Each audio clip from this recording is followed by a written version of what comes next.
Imagine the first breath of dawn breaking across the marshes of East Anglia, pearl mist curling above icy reeds, a church bell chiming prime while geese scrawl arrows across a blushing sky. In the manor house of Great Hall, tucked behind clipped yews and an oak-framed gatehouse, an infant named Jane Parker greets the new century's second decade with a wail that startles the falcons in their mews. Nobody writes the exact date. It is about the year 1505, the family steward shrugs, but her pedigree is considered important enough that the midwife preserves the caul and posts a rider to London. Her father, Henry Parker, 10th Baron Morley, has a scholar's gaze and a courtier's ambition. Her mother, Alice St. John, boasts Plantagenet blood and a moral backbone carved from English oak.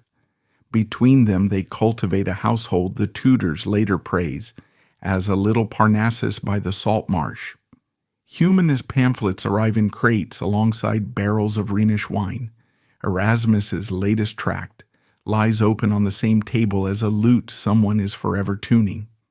Jane is the third child but the first daughter to survive infancy. Her older brother Henry, heir apparent, collects hawkbells and Latin riddles, while her younger sister Margaret, born 2 springs later, will someday write devotional poetry good enough for a Fulham printer. From the moment Jane takes her first tottering steps across a rush-strewn hall, her parents treat education not as luxury but as moral duty. A Swiss tutor named Master Verret drills her in the trivium, grammar, rhetoric, logic.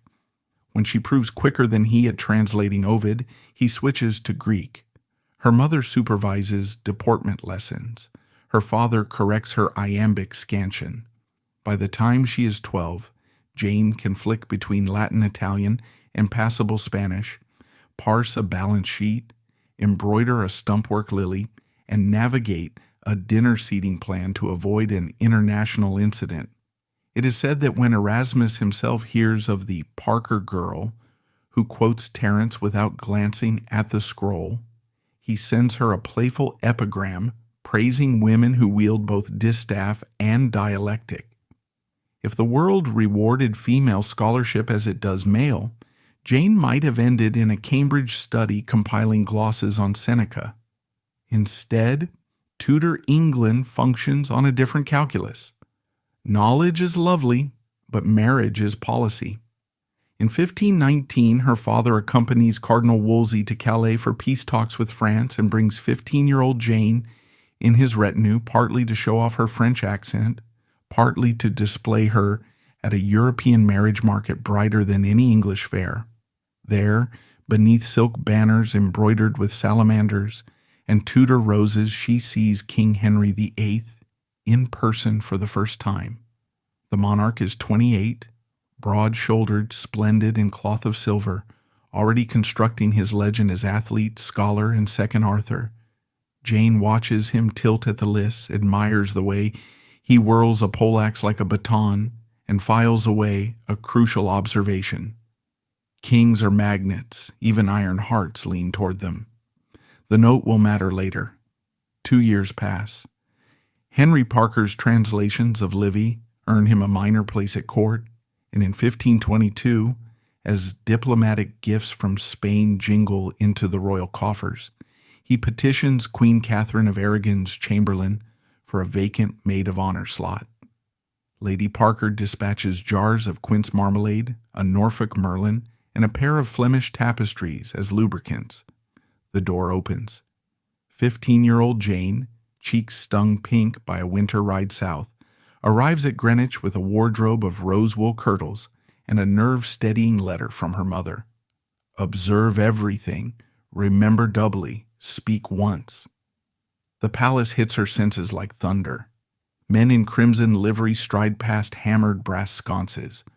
Moors imported from Granada beat kettle drums in the tilt-yard.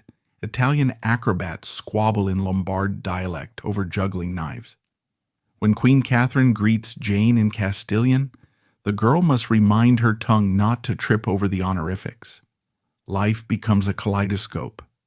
By dawn, she reheats Spanish chocolate in the royal stillroom. At midday, she crouches on a dais scattering rose petals before the queen's procession. At night, she dances la volta while lords throw compliments like embroidered gloves. In this arena, the oxygen is attention. The gravest sin is invisibility. Jane learns which courtier's handshake lingers, which bishop peers too often at a lady's bodice, how a single misplaced curtsy can spiral into rumor, into scandal, into exile. She stores the data the way a war horse stores muscle memory. Meanwhile, political climate change rattles the chandeliers. Henry VIII, once the lion of marital fidelity, grows restless. His queen has delivered a princess, Mary, but no son.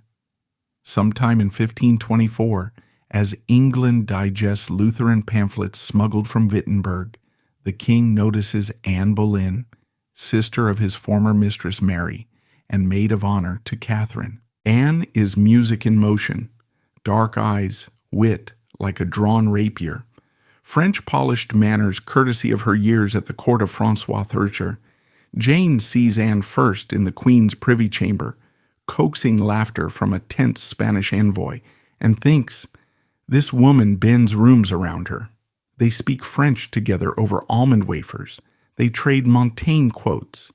Jane likes the spark in Anne's gaze, but senses an undertow.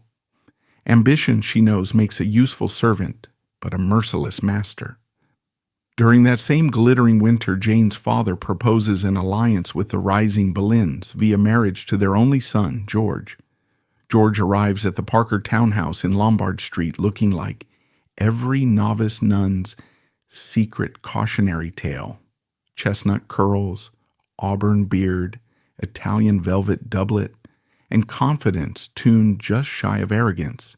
He declaims Horace during supper, flirts with the steward's wife in Occitan, and challenges Jane to identify his signet ring motto, she can. It's Ainsi Sarah Groin qui Groin.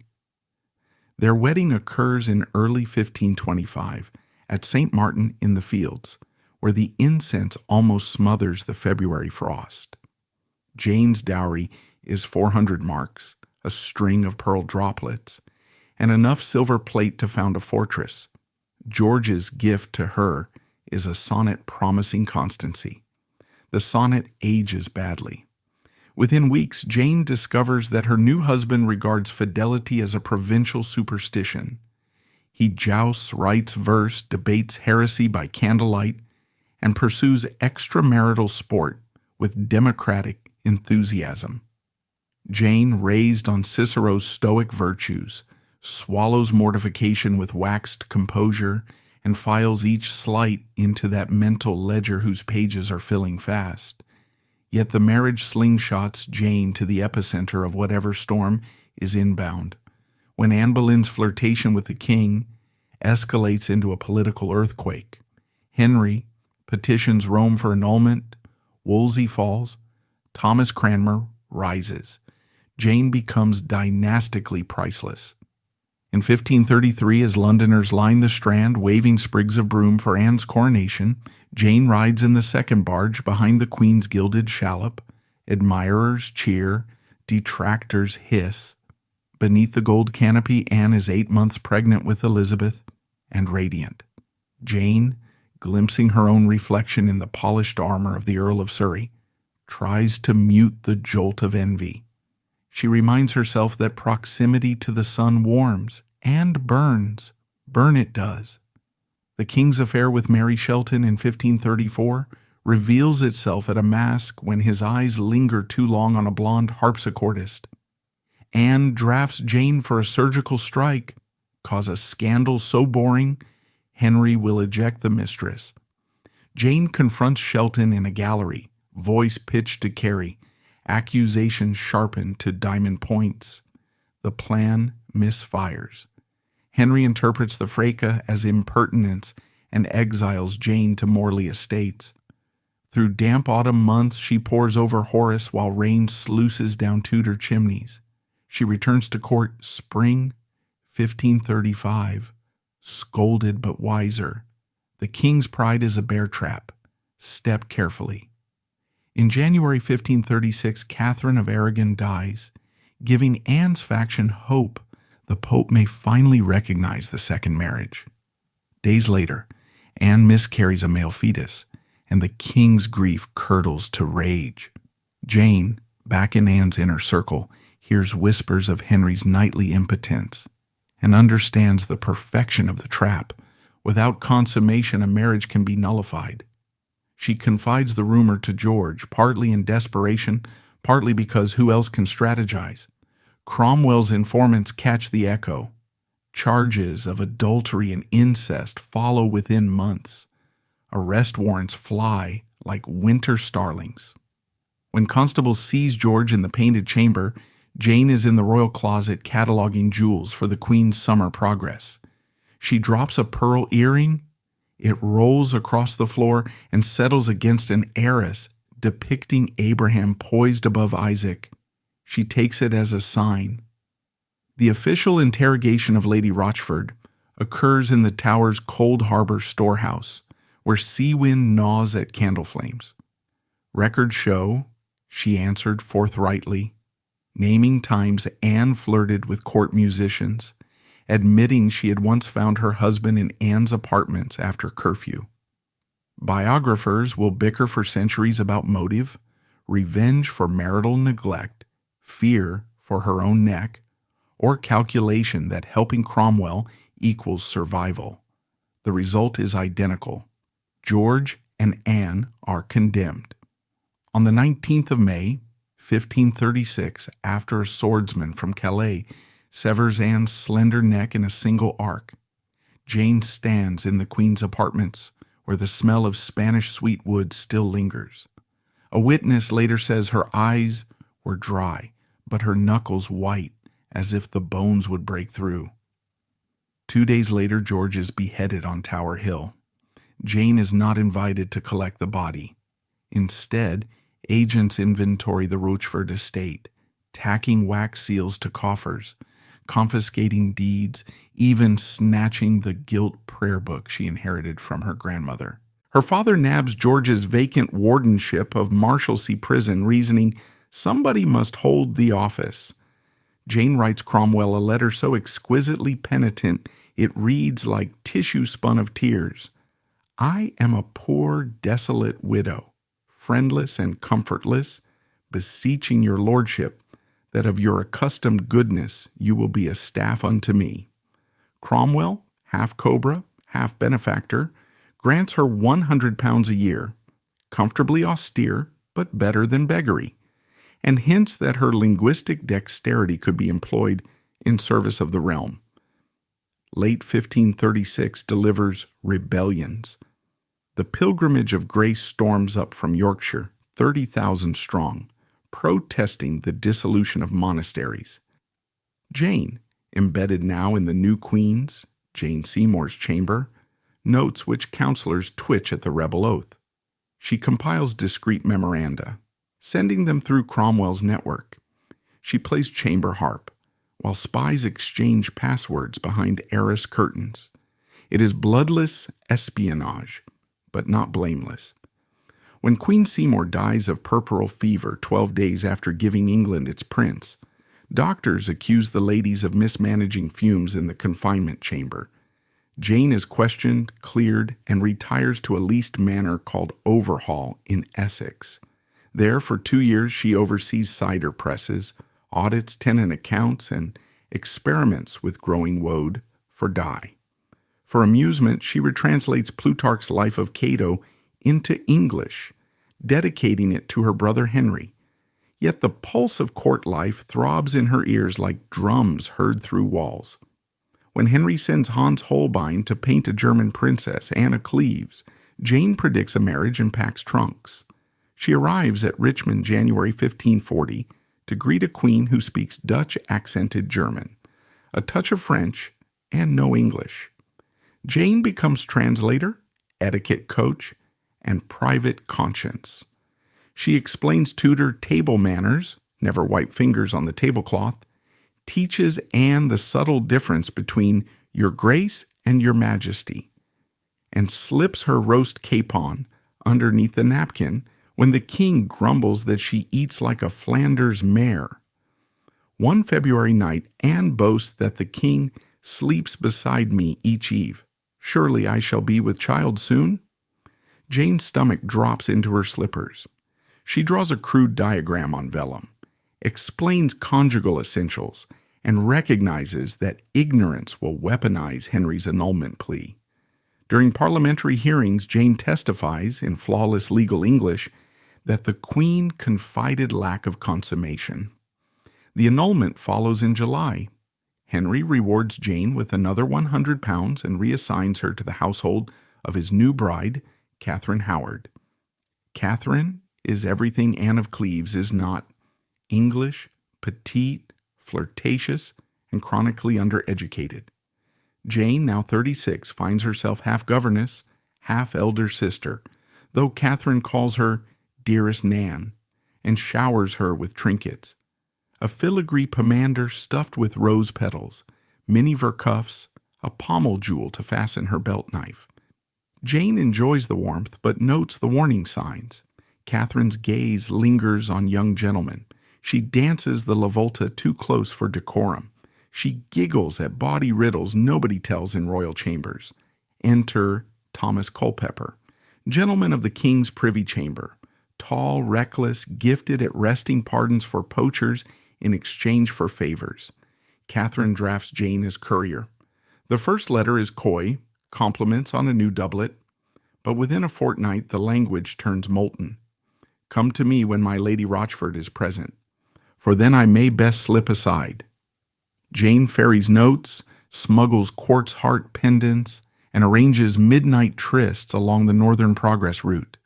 Lincoln, Pontefract, York. In Lincoln's Bishop's Palace she stands guard in a stone corridor lit by rushlights, memorizing each squeak of Culpepper's boots. She tells herself exposure equals ruin, compliance perhaps equals safety. Above her head, bats swoop through cracked clerestory windows. Fate arrives disguised as gossip in the ear of John Lascelles, a reformist court hanger on whose sister once served in the Dowager Duchess of Norfolk's household with Catherine. He collects allegations of Catherine's earlier romps with Francis Derham, a roguish kinsman, and couples them with rumors of her current affair. He presents the packet to Archbishop Cranmer, who hands it to the king after Mass on All Saints' Day 1541. Henry reads, turns whiter than chalk, and locks himself in a chapel shouting prayers that echo like cannon. Interrogations follow. Derham claims he and Catherine were pre-contracted, tantamount to marriage. Culpepper admits private meetings and declares, but for Lady Rochford's urging, we would never have convened. Catherine, shaking, blames the older woman for every indiscretion. Tower jailers haul Jane into a cell 5 feet wide, where the walls ooze lime. They question her 23 hours straight, record every stammer. She confesses she believed Catherine and Culpepper carnally acquainted, and that she facilitated at the Queen's command. She insists her part stops there. Nobody listens. Parliament howls for blood. The law shields lunatics from capital punishment, so Jane's sanity becomes inconvenient. Stress fractures her composure. She screams at night, refuses food, tears her smock into ribbons. Henry, not to be thwarted, commissions doctors to declare her momentarily lucid, then signatures the Attainder Bill, retroactively authorizing execution of the mad for treason. On a pewter gray morning, 10th February 1542, soldiers escort Jane by barge to Sion House for final confession. Dominican friar John Bird notes, she softens toward hysteria again, repeating, God, forgive me for my sin, but what sin is mine? The record says she sleeps no more than an hour before dawn. February 13th, dawns brittle with frost. Catherine ascends the scaffold first, delivering a practiced speech of contrition. Jane follows, clad in tawny wool, hair tucked under a plain linen cap. A spectator named Edward Hall writes that she seemed more like a weary pilgrim, grateful for rest than a criminal afraid to die. She kneels, forgives the headsman in advance, and exhorts the watching crowd to obey their sovereign in all earthly matters, lest ye imperil both body and soul. The axe descends. Her body is interred beside Catherine's, and a stone's throw beyond, Anne Boleyn's. 3 queens, 1 lady in waiting, 1 thread of tragedy. Yet death is only chapter 2 in Tudor reputations. The Catholic recusants need Anne Boleyn demonic. Jane thus becomes the serpent who whispered incest into the king's ear. Protestant chroniclers need Catherine Howard innocent. Jane mutates into Madame Defarge, orchestrating adultery. Elizabethan dramatists depict her as half witch, half bawd, cackling behind canopy curtains. Victorian pulp artists fix on the other Boleyn witch, giving her raven wing eyebrows and scarlet lips. Cinema turns her into a walking jump scare, rattling chains in tower corridors. Meanwhile, actual records, household accounts, Cromwell's letters, deposition scrolls, reveal a woman fluent in 5 languages, conversant with Erasmus and Plutarch, capable of balancing a ducal estate, navigating international diplomacy, and surviving 15 years at a court where mortality was a weekly pageant. Her brother Henry Parker, who ascends to the Lords in 1542, petitions Queen Mary for the return of some Rochford plate to maintain the memory of my most learned sister. But the request stalls.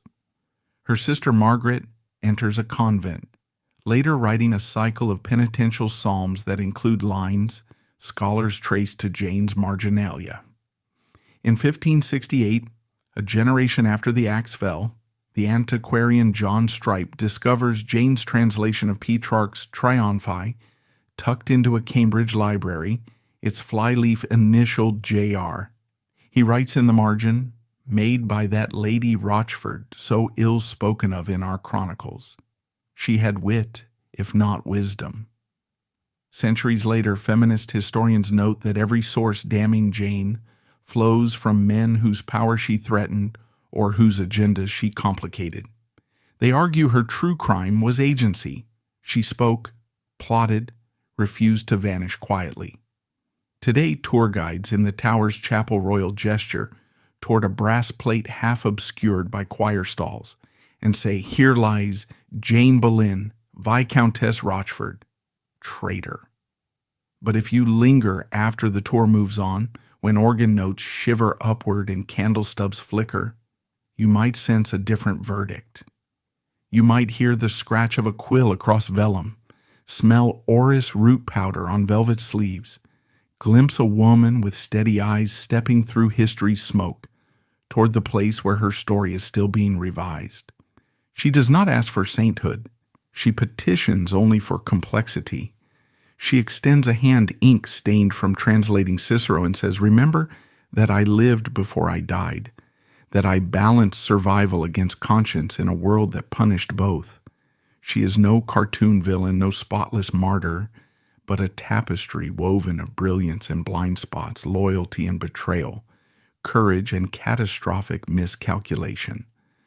Like the court she served, she is contradiction incarnate, exactly the kind of character who refuses to stay quiet, even 4.5 centuries after the axe blade caught the winter light.